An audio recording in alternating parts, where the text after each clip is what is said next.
بسم الله بناوي تو من هميشه ديمگو اي شيريني شيرين تر لهنگوينيش ناوي تو بناوي تو اي خالقي شو روش جيگي اميدواري اي ناوي برزو خوشت درماني دردي ساري بەڵێ بەناوی خوای گەورە و میهرەبان ڕێبوارانی ڕێگەی سەرفرازی و نەجات شەیدایانی شەوقی جەمالی مستەفا سڵاوی خوای میهرەبانتان پێشکەش بێت و ئەم کات و ساتەتان ببێتە خێردارترین کاتەکانی ژیانتان بەخێر بێن بۆ یادی کۆچێک کە بووە سمبوڵی ڕەتکردنەوەی تاریکی و ستەم و زۆرداری خێر هاتن خێرتان هێنابێ بۆ یادی هیجرەتێک کە بەردی بناغەی بنیادنانی دادگەرترین دەسەڵات و لووتکەی پێکەوە ژیان و یەکتر قبوڵکردن بوو و هاوڵاتیەکانیشی دڵنیاترین هەستی ئارامی و ئاسوودەییان هەبوو خۆش هاتن بۆ یادی کۆچێک خۆش هاتن بۆ یادی کۆچی سەروەرێک کە بە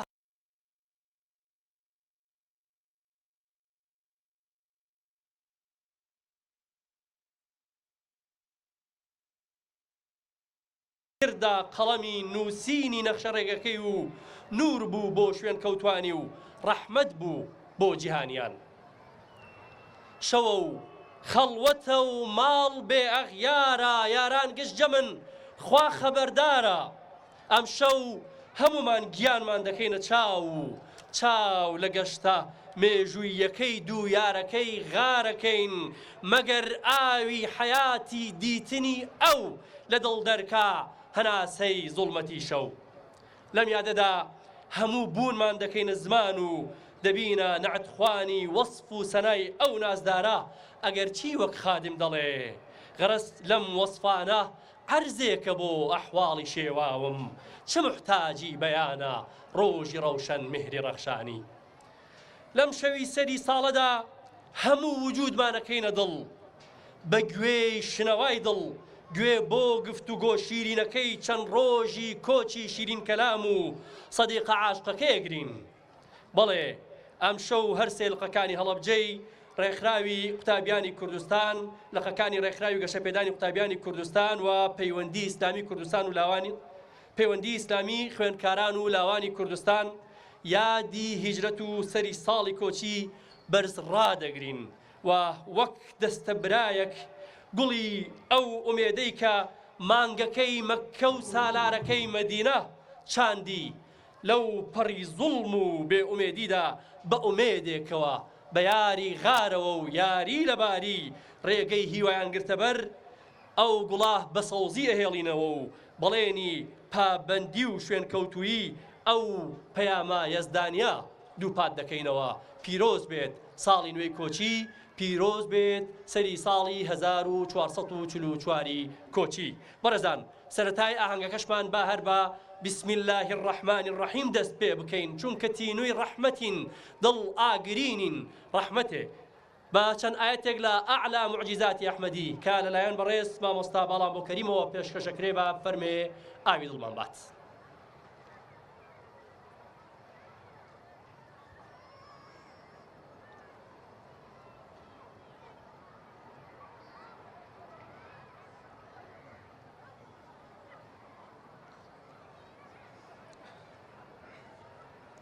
السلام عليكم ورحمة الله وبركاته. أعوذ بالله من الشيطان الرجيم.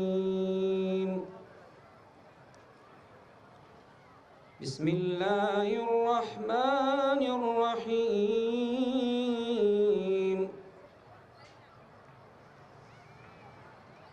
يا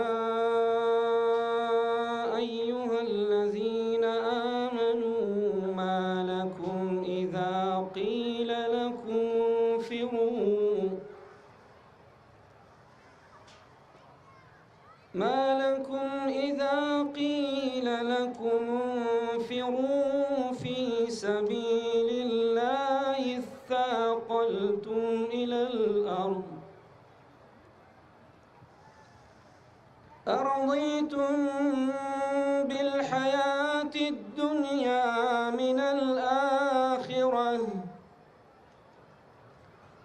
فما متاع الحياة الدنيا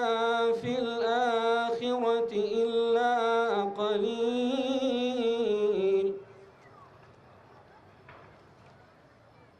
إلا تنفروا يعذبكم عذابا أليما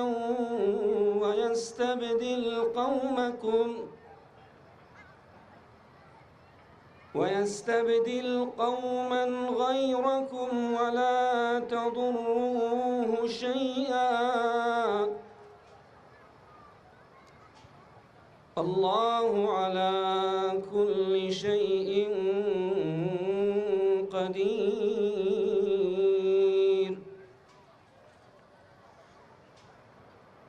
إلا تنصروه فقد نصره الله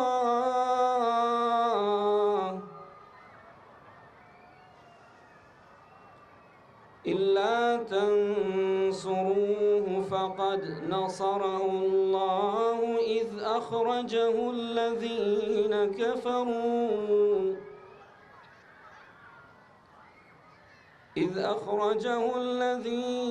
كفروا ثاني اثنين إذ هما في الغار إذ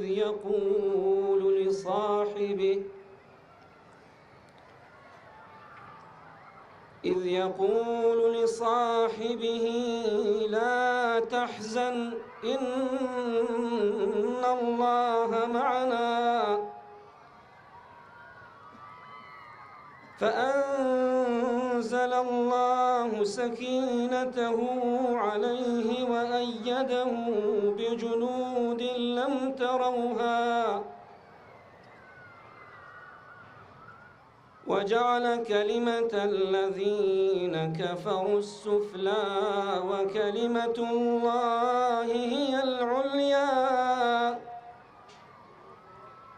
والله عزيز حكيم والله عزيز حكيم صدق الله العظيم.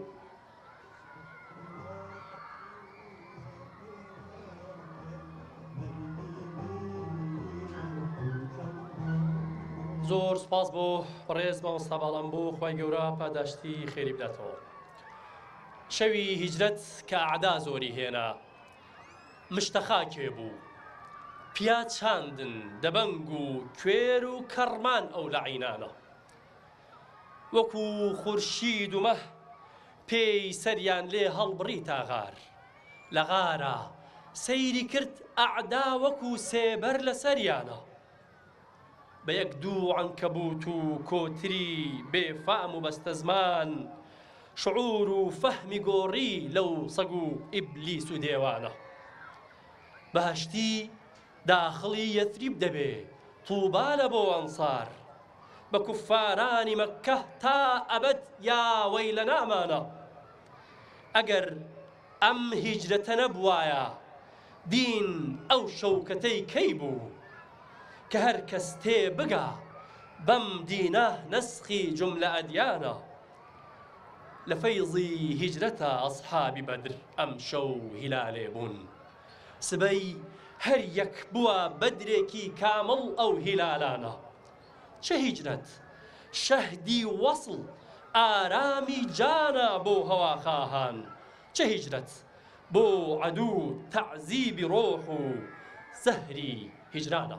بەڕێزان، بەڕێز مامۆستا ئەرکان مەحموود وتەی بەخێراتتان پێشکەش دەکا و با فەرمێ وتەکەی پێشکەشکە.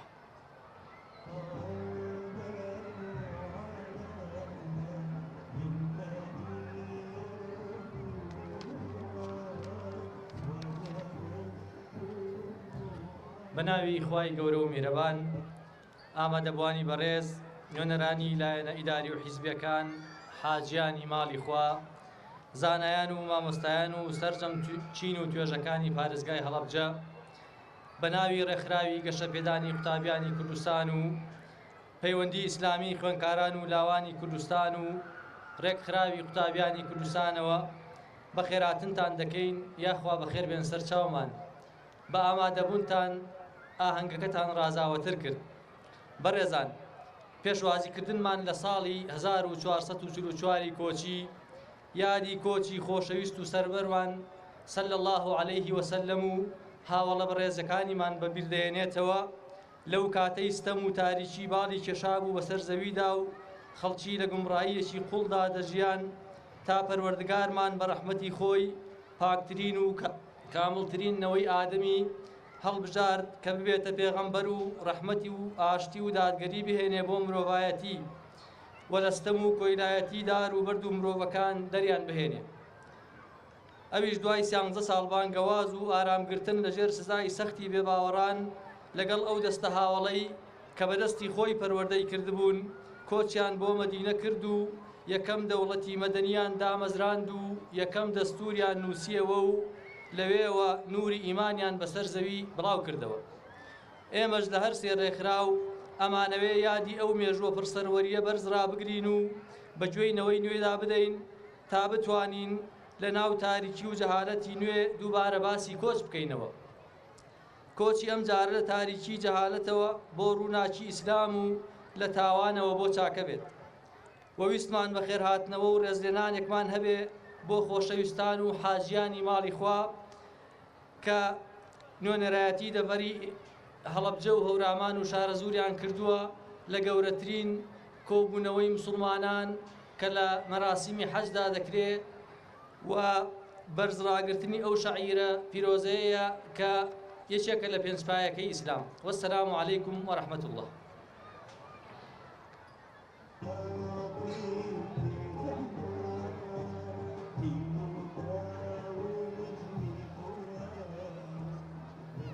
میرزای هەورامی لە زمانی خەڵکی مەدینەوە فەرموێ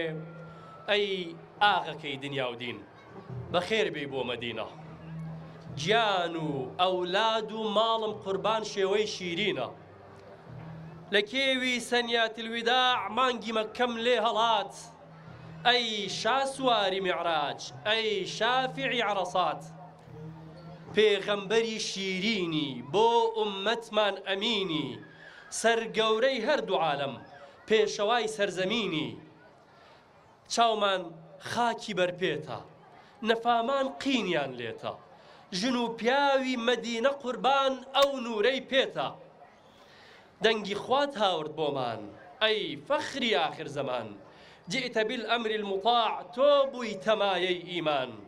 کۆچی خاوەن شکۆیە دەرچێ هەر کەس نامۆیە، کۆچی خێرت بەخێر بێ مەدینە شاری تۆیە، تۆ نوری عەلا نوری هەر تۆ مایەی سروری، خوایە چی بکەم لە دووری ئەخ بۆ وەصل و حوزوری، هەزاران و هەزاران سەلامی خوای میهرەبان لەسەر تۆ ئەسحابی تۆ کە بۆ عالەم پێشەوان. بەڕێزان، زمان شیرینێکی گەرمیان تەشریفی هێناوە لەم شەوی هیجرەتەیە، ئەو پیاوەی کە وەختی قسەیەکە لە دڵی گیرە بێ قولاپێکی پێیە وتە شیرینەکانی بە زمانە شیرینەکەی گەرمیان لە دڵە گیرەکە. بەڕێز مامۆستا سەباحی کفری تەشریف بهێنێتە سەر ستەیجکە وتەکەی پێشکەشکە.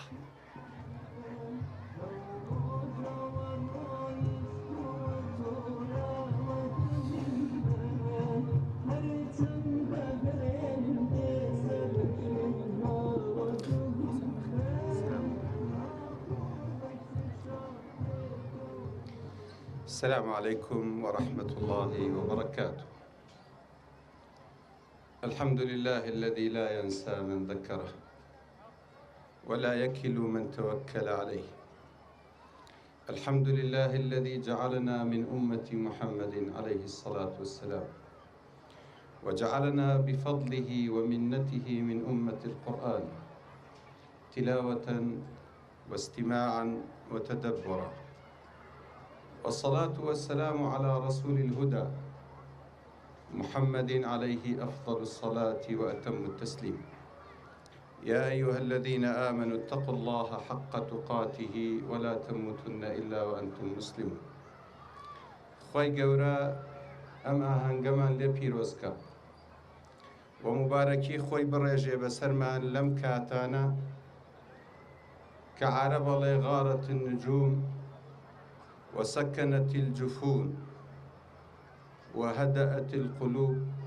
ووجهك يا ربي باق حي قيوم. لكاتك دانشتوين وبو موضوعك دانشتوين ئەمانەوێ زندوو بووینەوە، ئەمانەوە بەیعەت تازە بکەینەوە، ئەمانەوێ خۆمان بناسینەوە،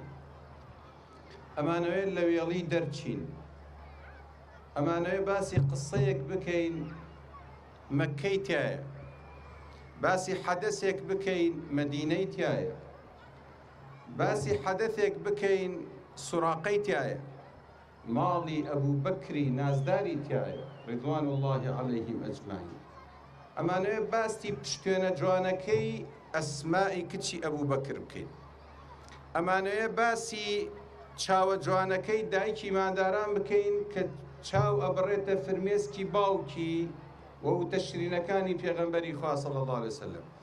ئەمانەوێ باسی تاریکی مەککە بکەین ئیتر تامی نەما بوو، ئەمانەوێ باسی ئازاری موسڵمانەکان بکەین لە مەککە چیان بەسەر هات لەبەر خوا و دینی خوا جەل جەلالوه. ئەمانەوێ باسی ڕێجوانەکەی پێغەمبەری خوا بکەین کە خوێنی پەنجەکانی پێی غاری ثەوری ڕازانەوە. ئەمانەوێ باسی ئەو نازدارە بکەین کە خوای گەورە فەرمێ وَإِذْ يَمْكُرُ بِكَ الَّذِينَ كَفَرُوا لِيُثْبِتُوكَ أَوْ يَقْتُلُوكَ أَوْ يُخْرِجُوكَ وَيَمْكُرُونَ وَيَمْكُرُ اللَّهُ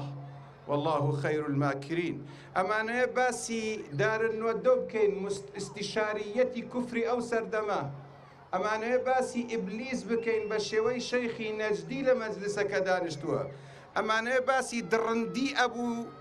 جەهل بکەین چۆن ئەو خوتە جەهەنەمیەی دانا بۆ لە ناوبردنی پێغەمبەری خوا صلی الله علیه وسلم، ئەمانەیە باسی بەزەی خوا بکەین، ئەمانەیە باسی هاتنی جبریل عەلەیهی سەلام بکەین، ئەمانەیە باسی ئەو مەقتەعە زەمانیە بکەین وا پێغەمبەری نازدار دەستی خستبووە سەر شانی عەلی کوڕ ئەبی تاڵب ڕەضی الله عنه وەرضا، کەلپەلەکەی خۆی کردە بەری لە شوێنی من بخەوە و مەشترسە هیچت پێ ناوێ. ئەمانەیە باسی ئەو مەوقیفە جوانانە بکەین کە خوای گەورە لە سوورەتێک لە سوورەتەکانی قورئانی پیرۆز هەنگاوەکانی پێغەمبەر تۆمارەکە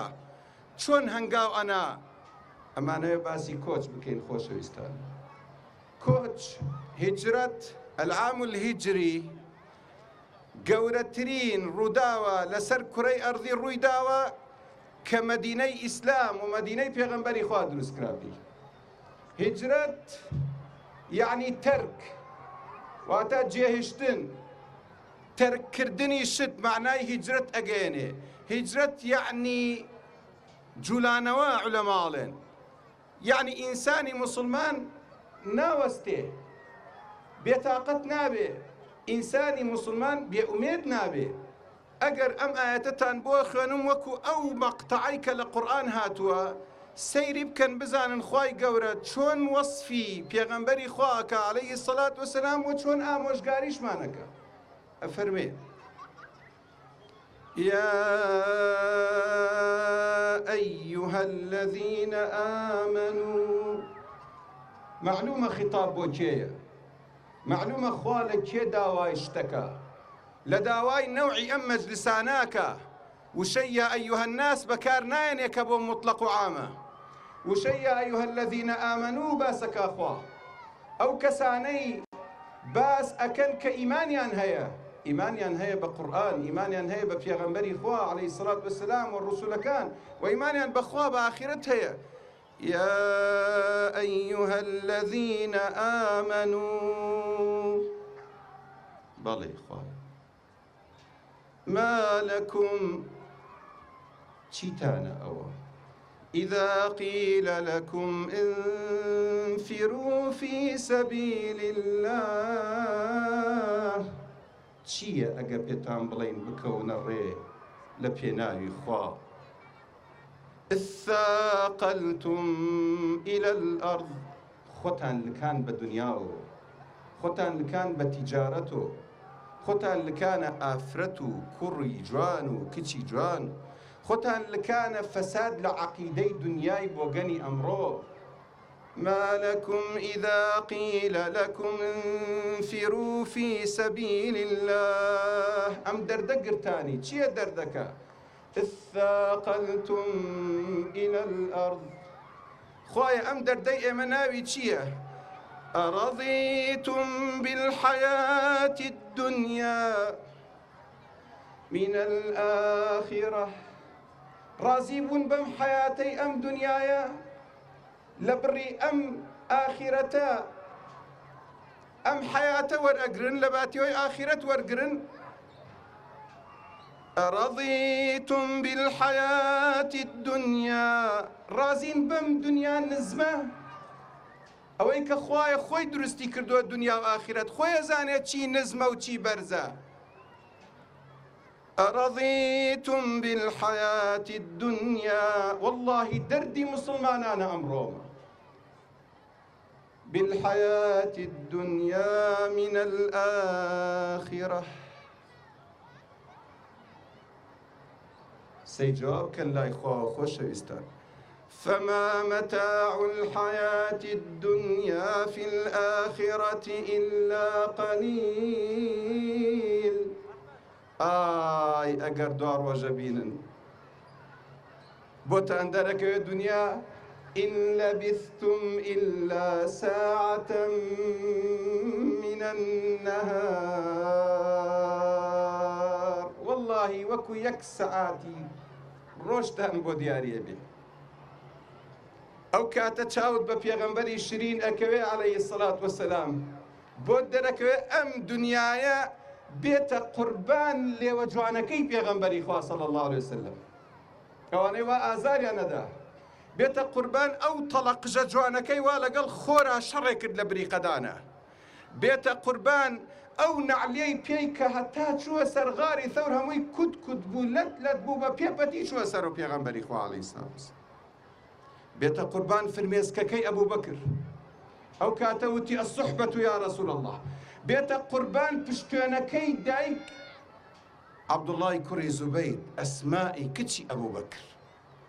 بيت قربان هنقاوة جوانكاني دايكي إيمان داران بويا فرمي فما متاع الحياة الدنيا في الآخرة إلا قليل سيقليك أخوات شون قليك لم أمته إلا تنفروا أجر نرون أجر هول ندن أم دين سرخن أجر هول ندن برايتي لنوان تانا درسكن أجر هول ندن مزقوتكاي بيغمبري خواوايا كم بردي بناغي جياني دولتي بو درستي كرت دوم بناغي كأخوة برايتي بو سين بناغي كقرانو بوم أسلوبي معاملة كردن لقلو خلقي دورو دبري أترافي خويا أجر نقرنو بو أوا إلا تنفروا چیمان پێکەی خوایە ئەگەر ئەو دەردە دایلێمان يعذبكم عذابا أليما والله دردێکە مەناوتان کەس نایڵم لە دڵی ئەسراحەتە يعذبكم عذابا أليما سەی دووەم موسیبەتکە کەتێ تۆ دینی خوا سەرناخەی پێغەمبەری خوا صلی الله عليه وسلم سەرناخەی ئەم دینە جوانە ناکەیتە هەدەف و ئامانج و استراتیجیەتی خۆت لەم ژیانە بەرقەراریکەی چیمان پێکەی خوایە يعذبكم عذابا أليما أو طوب ويستبدل قوما غيركم كسيكي تردينين قوميكي تردينين أم دينشمان بسر أخا وەختێک تۆ نەدامەت ئەکێشی و قارەکێشی کار لە کار تەرەزرایە و دەرەجەکان تەوزیع کراوە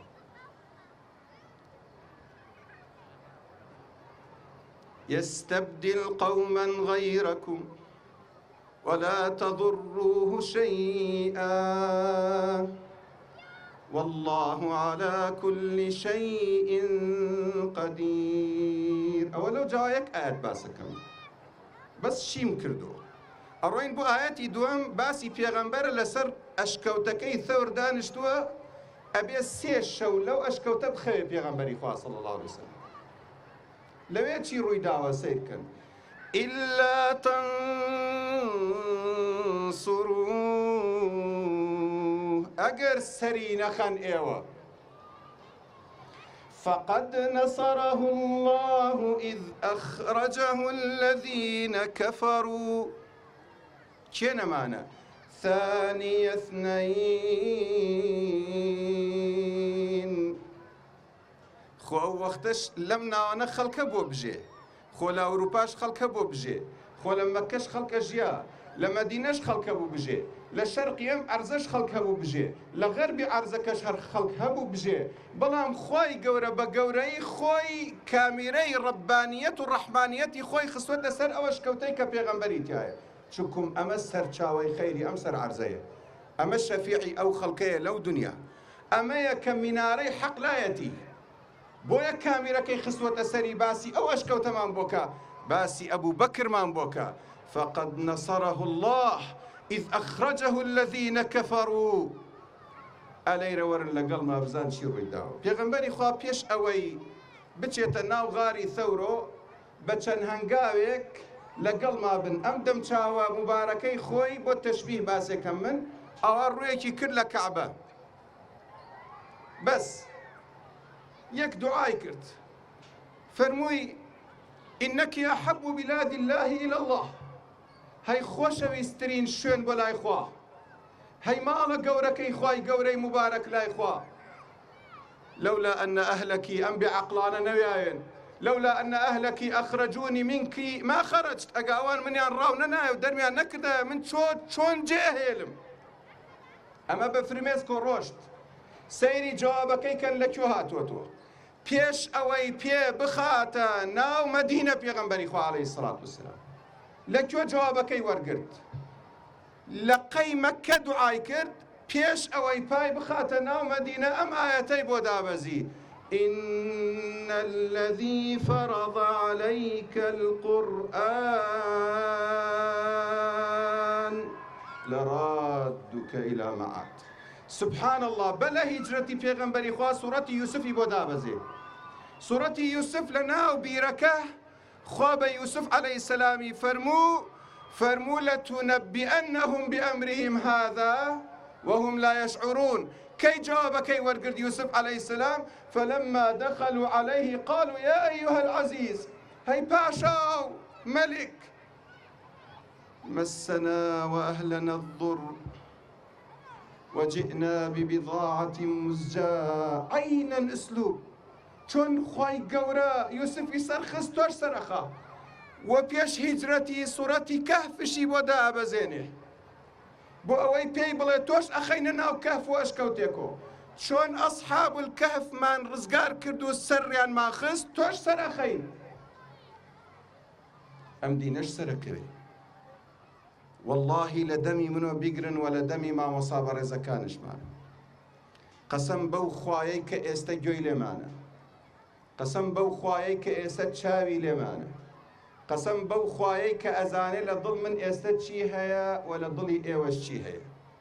قسم بو خوايي كلو جاو صلوات بسر بيغمبري خوا ودين عليه الصلاة والسلام هموي بيراغيني هموي لنا وقوركي دائن الشيني صباح صلاة بونيري قسم بو خوايي كأمهم قدرة قوتي بدستويا أم دينش سركبه بلا مهم أو إيما سري خين إيما لنا أو نبي واسري أخا أي جناس سر أكبه إنا لننصر رسلنا والذين آمنوا في الحياة الدنيا وفي الآخرة أو وعدي خوايا شون أصماني وسانا بعمود أم دينش سرخه أليرا مجالك المدني لما مصامت ولي الشعراي برسيان يكي هاد ولاي خلقي أوروبابو وتي لقرآن كتان نسراوة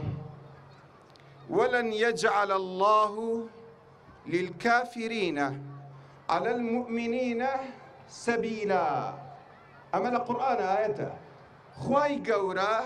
لقانوني خوي مجال نادا كافر كان سلطان ببسر إيمان دارانو أوش وتي بلي أما آياتك قرآن الراسته وتي باشا أوتا من لأوروبا هاتمتو دينك مش دينك يوانيه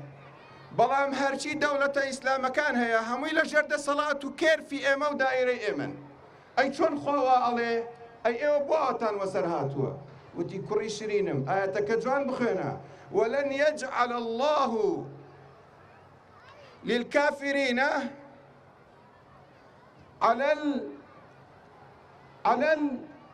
على المؤمنين سبيلا. أو إيمين إيمان مانية إيمين إيمان مان طاونية أي جنا أجر إيمان مان طاو بيقين أوان سيطرة لدرياتي ما ينبين أكره. أو إيما مسلماني نما قسمتو لشعراوية على إيما مسلماني الراسطة بس نتوينة دائرة إيماني تواو تاخوا أو وعدي خوي تنفيذ كالا سرمان. سبحان الله وتم تنزيرك بوي روشتوه استام ناس داري خوا لم سورتا كتو توبيا أفرمي إلا تنصروه فقد نصره الله. باسي لريني أبو بكر الصديقك إذ هما في الغار إذ يقول لصاحبه لا تحزن إن الله معنا. خو أم قصة لهجرتا وتويتي أم قصش موسى وتويتي وأم قصش يوسف عليه السلام وتويتي وأم قصة يعقوب عليه السلام وتويتي وتقصي في غنبران هم إلى يك نسقي توحيدي آية خوش يستان.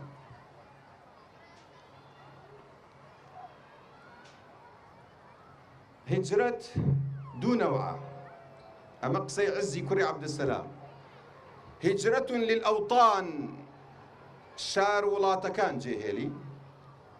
وهجرة للآثام والأوثان وهجرتك بو جناها دور لجناح. وثمان هجرة معناي تركة يعني جهشتن باشا أوان ولات وشاري خوان يعني جهشت أي إمي مسلمانان خو حديثة يلا دواي فتح مكة هجرة نماوة لا هجرة بعد الفتح هجرتي واجبنا معه ولكن جهاد ونية. باشا ئێستا ئێمەی مسلمانان هیجرەتی چی بکەین بۆ ئەوەی بچینە تەک سەحابەکە هیجرەتیان کرد بە ماڵ و مناڵی خۆیان گیانیان هێشت لەبەر خوای گەورە ئەبێ هیجرەتی گوناه بکەین. ئەبێ ئەم چاوە جارێکی تر نێری سەیریشتی خراپ بکە. ئەبێ کاتێویستی سەیریشتی خراپ بکە پێی بڵێ خوا تەماشاتەکە ئەم چاوە بۆی تۆ بە ئەیلا بە خۆشەویستیش ببیت و ئەولا. واگەر دڵت ڕۆژ بۆ عەقیدەیەکی بۆ گەنی ئەم دنیاە کە دروستیان کردووە هەر ڕۆژی لەحنێک و خوایەکمان بۆ دروستەکەن ئەبێ بە خۆت بڵێ تەنها خوایەکەوش لا إله إلا الله. و ئەگەر مێشکت ڕۆیی بۆ ئەفکاری خراپ و شتی بێکەڵک ئەبێ ئەو تەرکە ئەو جێهێشتنەی مێشکی خۆت بزانی بۆ کوێی بی. واتە هیجرەت دوانە هیجرەة للأوطان وهجرة للآثام والأوثان.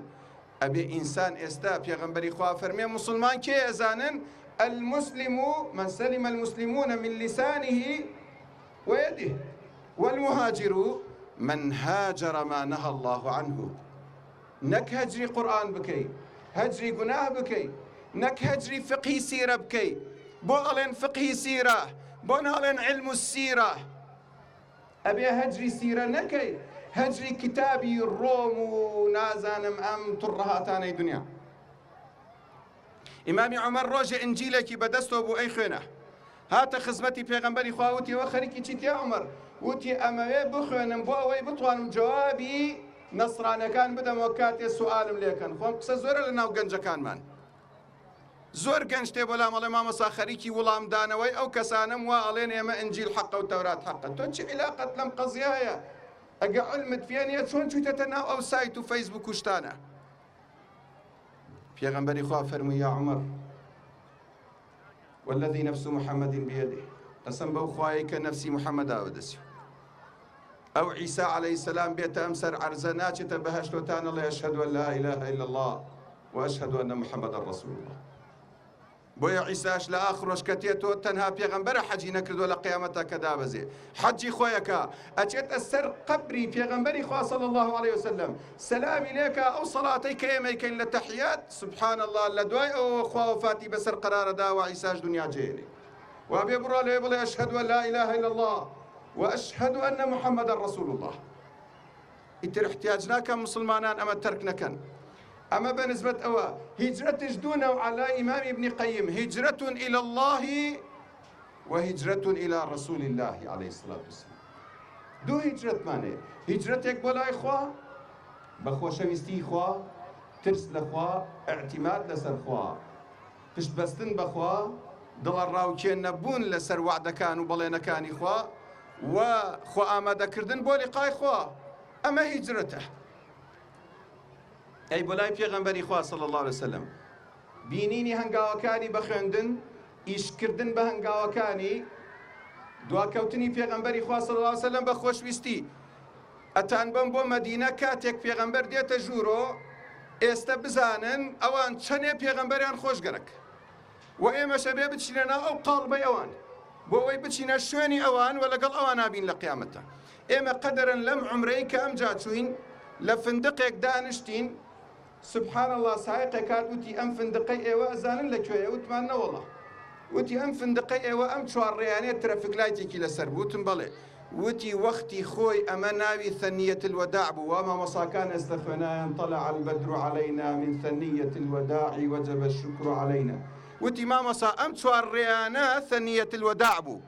وتم سبحان الله تاریخ زانین چی نعمەتێکە. هەموو جارێ لەسەر ئەو چوارڕێیانە هاتووە خوا ئەزانی ئەو مەشهەدەی پێغەمبەری خوا چۆن هاتەتە ژوورۆ کەوتە بیرم. ئەو خەڵکە لەسەر ئەو چوارڕێیانە وەستا بوو. هەموو چاوەڕێی پێغەمبەری خوایان کرد عەلەیهی سەڵاتو وەسەلام. هەموویان ڕویان گەشت بوو، هەموویان ئەم نەشیدەیان خوێنا ئەگەر ڕاست بێ یا زەعیف بێ، هەموویان هاتنە سەر ئەوەی کە ئەم نازدار و گوڵی دنیایە هاتە لایەن. تەسەورکەن مانگەشەوەکات خۆیان ئەڵێن طلع البدر علينا، ئەڵێن ها سیرکەن مانگە شەوێ سەری هەڵداوە سەرمان. بەڵام من ئەوەڵێم ئەگەر ڕاست بێ یا زەعیف بێ، بەس ئەم ئایەتە عولەماڵێن لەوێ داوەزی. ئەم ئایەتە لەو وەختە بۆ پێغەمبەری خوا داوەزی کە فەرمێ فإن الله هو مولاه. ئەمە باس محەممەدەکە عەلەیهی سەڵاتو وەسەلام. ئەڵێ خوا خاوەنی ئەمە بوو. بینیتان چۆن دەری کرد؟ فإن الله هو مولاه. برادێکی بوو ناوی ئەبوو بەکر بوو، لە ڕێ وەکو ئینسان ڕێیە کرد. برادێکی ترشمان ناردبوو حیمایەیە کرد. وجبريل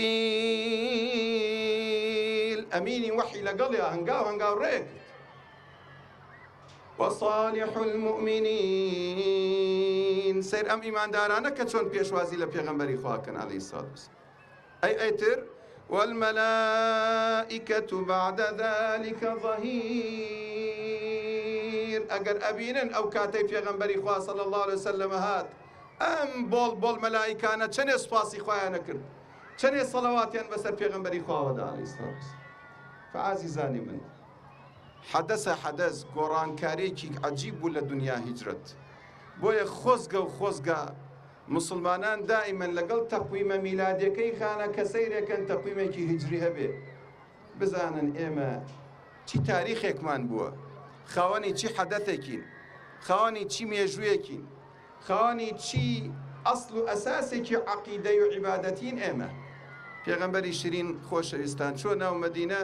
خەریکی پارە و پول نەبوو، یەک دیناری پێ نەبوو. ئەو حوشترەی کە لەسەری ڕێیە کرد بە قەرز سەندی لە ئەبوو بەکر سیدیق. قبولی نەکرد ئەبوو بەکر پارەکەی بدا یا حوشترەکەی بە هەدیە بداتێ. وتی یا پارەکە نووسی لەسرم یا سواری نابم. وتی بە پارە یا ڕەسوول ئەڵڵاهی دەم بێت. واتە داعی و بانخواز ئەم مەجلیسە قەدردارە ئەبێ مستەمر لەسەر و قسە بکەین، ئەبێ دەست لە کەسپانۆ نەکەین و بۆ بڵاوکردنی ئەم دینە چاوڕێی مەدحی کەس نەکەین و چەپڵەی کەسش نەکەین. ئەو خەڵکە بڵێ باشە، بڵێ خراوە، پیرۆزی بێ. مویم خوای گەورەی متعال ئێستا لە ئاسمانەکانی خۆی و قەراراتمان بەسەر دەرکا لێتان خۆش بوو. ئیتر گرنگ نییە تۆ بیزانی، ئەو بیزانێ، ئەم باسی بکە، ئەو باسی بکە، ئەم لایکی بداتێ یا کۆمنتی بداتێ. پێغەمبەری خوا قبولی نەکرد سواری حوشترێکش بێ کە موڵکی خۆی نییە. بۆیە وتی بە پارە، وتی بە پارە لە ڕێ کەلپەلەکەی بەری داڕزا بوو. کەلپەلی بەری پێغەمبەری خوا صلی الله عەلەیه وسلم و ئەبوو بەکر داڕزا بوو. تاجرێ لە تاجرەکانی مەککە لەوێوە ڕەت بوو، پێغەمبەری بینی لەو حاڵە دوو کەلپەلی سپی زۆر جوانی کرد بە بەریان بۆی بە کەلپەلێکی جوانە بچنە ناو مەدینە. ئەو وەنە پێغەمبەری خوا دایم متەواضع و کەم خۆی داناوە خەڵکە چوە لای ئەبوو بەکریان وت یا ڕەسوول الله، یا ڕەسوول الله، ئەو شەیوت کوورە، ئەو من نیم، ئەو پێغەمبەرە عەلەیهی سەڵاتو وەسەلام، نەک من. تواضع الرسول پێغەمبەری نازدار صلى الله عليه وسلم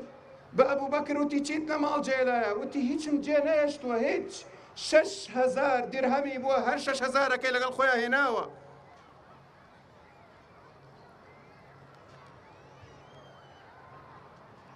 لە دوای خۆی کچی جێهێشت ماڵی خەدیجەی جێهێشت مەککەی جێهێشت تاریخی خۆی جێهێشت عمرێکی 40 ساڵی وەبانی جێهێشت 53 ساڵی جێهێشت پێغەمبەر لەوێ عەلەیهی سڵات وسلام ئێمە ئەڵێ وەرە بۆ نوێژی بەیانی با جەماعەت زیادکەین بچنە سەر بەرماڵەکان با زیادیکەین بڕۆن بۆ دەرسەکانی قورئان با سەوادمان بێ بڕۆن بۆ مەجلیسەکانی ذکر با سەوادمان بێ داوای چیمان لێ کراوە کە ساس و کڵۆڵ کەوتوین خوای گەورە داوای چی کردو لە ئێمە ئەوە لە هیجرەت فێرە بین ئێمە ئەوە لە هیجرەت فێرە بین ژن و پیا و مەقامی خۆیان هەیە ئەسما گیان شیرمان بۆ دۆشێ لەو بانەی نێرێ بۆ پێغەمبەری خوا صلی الله عليه وسلم و عایشەی دایکی ماندارانش ئەسرارەکان و نهێنەکان ئەشارێتەوە وەلەولا شو عەبدوڵڵا کوڕی ئەبوو بەکر دێ شوێن پێی عامری کوڕی فەهیرە ئەیسڕێ و خڵتەی پێغەمبەری خوا بۆ بنیادنانی دەولەت دانرێ چەند جوانە ڕاتە ناو مەدینە نەدڵە ڕاوکێتی ناڵێ با بڕۆم ئیسراحەت کەم وەختی خەوە هیچ ناڵێ ئەڵێ دروستی کەن ئینی ئەنە النەذیر العوریان کاتم نییە کەلپەلش بکەمە بەرم فەئازیزەکانی من کوێی هیجرەت باسکەین خوا بە خاتر ناوە جوانەکانی لەم قەدرە وەلەم مبارەکیە وەلەم مەجلیسە کە هەدەفەکە سەرخستنی دینی خوایەوە تەوحیدە و ئوخوەت و برایەتیە بێ بەشمان نەکە یا ڕەبی خوایە لە گوناهمان خۆش بی سەرگردانی دنیا و ئاخرەتمان نەکەی خوایە بێ بەشمان نەکەی لە بینینی محەممەد صلی الله عليه وسلم لەم دنیاە دڵمانی پێخۆشکە یا ئەڵڵاه لە خەوا لە مەقاماتێکە بە بەرەکەت و ڕەحمەتی خۆت لەبێ تەعەددا یا ڕەبی خوایە لە ئاخرەت شاد چاومان پێ بکەوێ بە دەستی مبارەکی خۆی لە ئاوە پیرۆزەکەی کەوثەر یەک گڵاسمان بداتێ ئەو گڵاسە بخۆین کە ئیتر توینێتی تیانەمێنێ یا ڕەبی خوایە لەو ڕۆژەی کە لە بارەگای تۆ وەستین لە بارەگای تۆ لە بەردەم ذاتی گەورەی ئەڵڵاه ئەوەستین یا ڕەبی خوایە بمان پۆشی سترمان کەی عافمان کەی زەلاتەکانمان بسڕی تۆ خوایە گیان بۆ خاتر ناوە جوانەکان لەو کەسانە بین کە پێ ئەکەنی بەدەم چاومان یا ڕەبی خوایە لەو کەسانە بین کە زەردەخەنەیەکی ڕەبانی بەبێ تەشبیه ڕوو لە تووەکە و ڕوو لە ئێماکە لەو کەسانە بین کە ئەڵێی طیبتم بەخێر بێن بەخێر هاتن دەستان خۆش بێ ڕوتان گەشت بێ ئەو جەنەتە هی ئێوەیە هذا ما كنتم توعدون ئەو کاتە سەیری لای ڕاستی خۆمان بکەین پێغەمبەری نازدار ببینین عەلەیهی سڵات وسلام و سەیری کتابەکەمان بکەین و نەختێ بەولا بڕۆین باوکو دایکمان ببینین براو خوشکانمان ببینین هاوسەرەکان و مناڵەکانمان ببینین ئێوەی عەزیز و خۆشەویست ببینین خوایە ئەو بکەیتە قسمەتمان هەموومان بە یەک گروپ کەڵقەمەری لەیلەة البەدر بمان خەیتە ناو بەهەشتۆ اللهم آمين اللهم آمين والسلام عليكم ورحمة الله وبركاته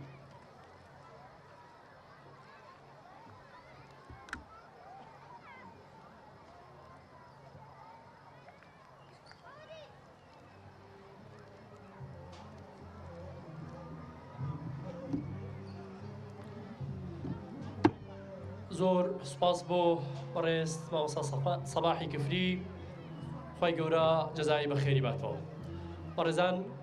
سوپاس بۆ هەریەک لە کەناڵەکانی کەناڵی ئاسمانی پەیام کەناڵی ئاسمانی سپێدا کەناڵی ئاسمانی ناڕتشوار و هەروەها تۆڕی میدیای ڕووماڵ کە ڕاستەوخۆ ئاهەنگەکە پەخشەکەن و سوپاس بۆ کەناڵانی دیکەش کە ڕووماڵی ئاهەنگەکە دەکەن زڕێی زەنگی کاروانی کۆچ ئەم شەو بوو دەنگیدایەوە هەوارگەکەی غاری تەور بوو 100 قەدار تێیدا مایەوە پۆلێ کۆتر دێن و دەچن عاشق ئاسا وەک پەروانە دەخولێنەوە و سۆز دەنوێنن لەسەر سەری ئەم کاروانە مانگە شەویش تریفەی دێ کەوتۆتە پێش دڵسۆزانە ڕێگای تاری شەوی کۆچی کردووە بە ڕۆژ لەو هەردانە چەندین ساڵە غاری ثەور چاوەڕێیە بۆ دیدارت نازانم چۆن گەشکەی نەکرد بۆ تۆ یاری وەفادارت ئاخۆ چەند جار ناو چاوانی ماچ کردبی بەتاسەوە دڵی گوڵاو پڕژێن بوو بێ بە عەتری بۆی هەناسەوە ئەی هەزارانی وەکو من فیدای گەردی ڕای کۆچت بان بە قوربانی ئەو خۆڵە بم کە ماچی پێتی کرد قوربان بەڕێزان هونەرمەندی دەنگخۆش بەڕێز کاک خەلیل شەکرانی تەشریفی هەیە با هەر لە کوردستانەوە تا مەدینەی پاکی ئەو چەپکەگوڵ بچنێ و بفەرمێتە سەر ستێج.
حسرتي لولاك أهلي دوماي البجلوي صورتي طاهاك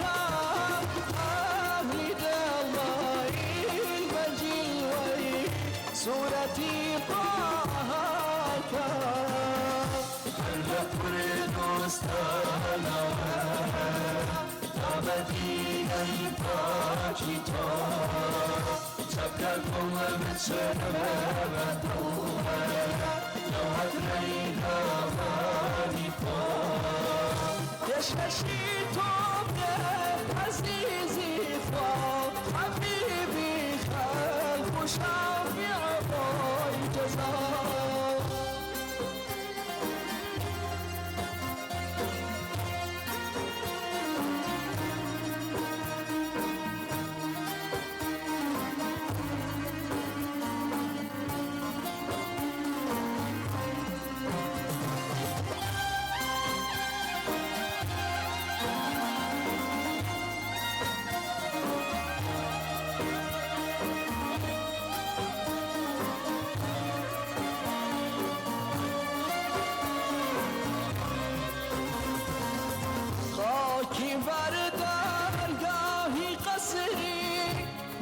سرداك قدا هر نفس دفتر تاجي قيصر دارك هر نفس دفتر تاجي قيصر دارك هل كل دوستانا مدينة باجتا تبقى القوة متسنبة دوما لو هتلاقيها غالبا يشتشيتو عزيزي فاق حبيبي خلف وشافع باي جزاء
بشكشي توب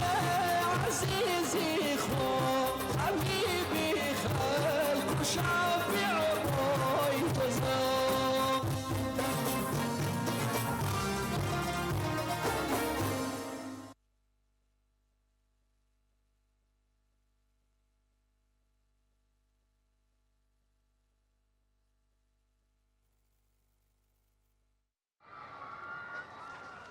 خدای تعالی لە نێوی قورئان وا خیتابەکە لە گەشت موئمینان ئەڵێ خوای گەورە و مەلایکانی سەڵواتە نێرن بۆ یاری جوانی ئەی ئەو کەسانەی ئیمانتان لایە سەڵوات بن هەتا دنیا دنیاە. زۆر سپاس بۆ بەڕێز کاک خەلیل شەکرالی و گۆرانیە زۆر بە چێژەکەی بەڕێزان قەڵەمێکی بە بڕشت بەرگریکارێکی سەحوا نعتخوانێکی ڕەوزەی مستەفا بەڕێز کاک ئەحسەن حەسەن تەشریفی لێرەیە با فەرمێ پەخشانە شعرەکەیمان پێشکەشکە.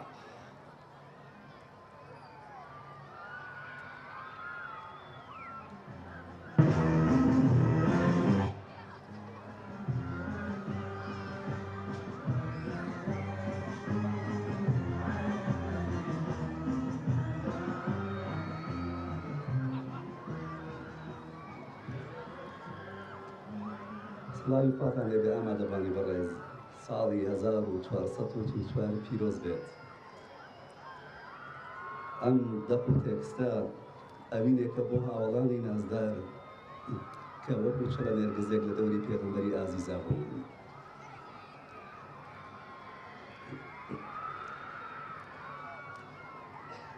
ئەگەر ئەم هیجرەتە نەبوایە دین ئەم شەوکەتەی کەی ئەبوو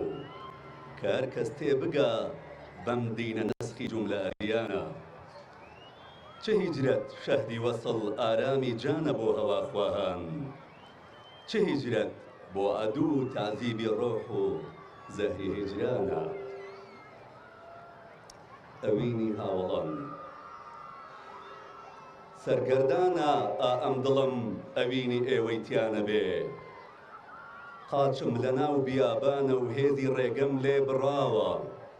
بە شوێن بەرزی هاوڵانێکە ئەگەڕێم وەک ئەبوو زەڕ ئاڵا هەڵگری شۆڕشی چەوساوان بوو، وەکو سدیق یاری سێهەم ثانیەت نەینی ئیذ هوما فی الغار،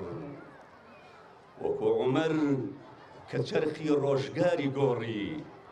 یان عوسمان قافڵەی بە نرخی غەزایەکی هەمووی کڕی. عەلی خۆی شێری خودایە ئەو خۆی ڕۆژە و لە ئاسمانە، سەعەد ئاسمان هەڵی گرت و شوێن پێی فریشتە نەمابوو لەسەر زەوی، یان شاباڵی فڕینی جەعفەر خەباب لە ڕێگەی ئەوا بوو پەت و سێداری هەڵبژارد. ئەی یاسر باوکی عەممار و دایکی سمبولی شەهیدان، یەکەم گیانێ یەکەم خوێنێ کە بۆ ئیسلامەتی ڕژا. زەید و معازی شاخەوان کامیان وەکو ڕەواحە بوون کاتێک کە شیعری ئەبێژا و حەسان بۆی ئەهۆنیەوە و مەزعەب بۆی لەبەر ئەکردن. کێتان هەیە قەڵغانی هەیبەتی نەدیبێ وەکو حەمزە ڕاوەستا بێ و لە ئوحودا لاشەی شین هەڵنەگەڕابێ و حەنزەڵەش فریشتەکانی ئارایشیان نەکردبێ. ئەی ئەمینی ئەم ئومەتە دەناسنەوە ئەبوو عوبەیدەی جەڕاحم، ئای لە جێ پێی برینداری ڕێگەی تەبووک، قاچی چەند هاوڵ بچڕابێ و قەترە قەترە گۆزە گۆزە بخوێن ئەم ئاین و دینە ئەم ڕێگەیان ئاو نەدابێ. ئەی تۆ ئوسامەی گەنجی یار لەسرە مەرگی شاهێشتا قیادەی هەزاران کەسی وەک فاروق بووی. ئەی هەتاوی باڵای هیجرانی ئەم دینە خوبەیب بیلال سوهەیبی قەڵغان و پەرژین،